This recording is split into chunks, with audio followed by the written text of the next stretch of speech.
তাবিজ দিয়ে বউকে কিভাবে শিক্ষা দিল, ভিডিওটা একবার দেখেন, খুব মজা পাবেন। দেখেন। কই গেছিলা তুমি?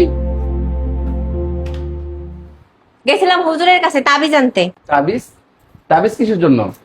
তাবিজ কিসের জন্য বুঝো না? বাসায় তো পেরেশানি দূরই হইতেছে না, একটার পর একটা লেগেই আছে।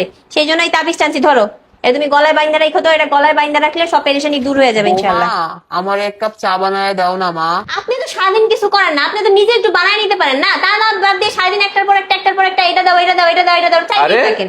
এই তুমি চুপ করো, আনারে করো না তো।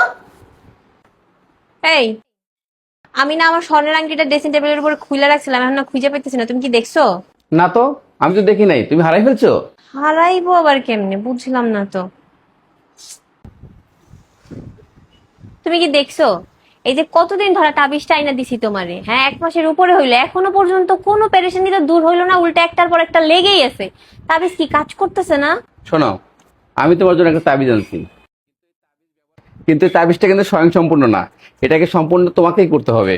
আমি কিভাবে এটা সম্পূর্ণ করব? তুমি এই তাবিজটা ব্যবহার করবা এবং সবসময়ের জন্য মানুষের সাথে ভালো ব্যবহার করবা।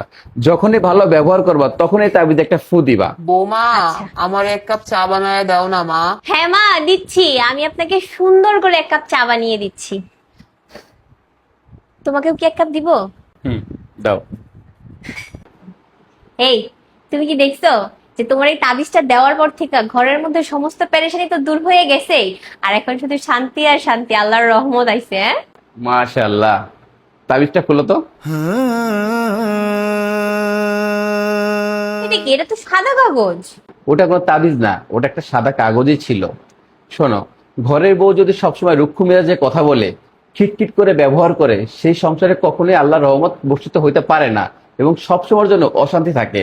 আর ঘরের বউ যদি সবসময়ের জন্য ভালো ব্যবহার করে, সবার সাথে মিষ্টি করে কথা বলে, সেই সংসারে অটোমেটিকলি আল্লাহর রহমত বর্ষিত হয় এবং সেই সংসারে শান্তি আর শান্তিই থাকে। এটার জন্য কোনো তাবিজ লাগে না, শুধু ঘরের বউ মিষ্টি ব্যবহার করলেই যথেষ্ট। তুমি ঠিকই বলছো, আমি আমার ভুলটা বুঝতে পারছি।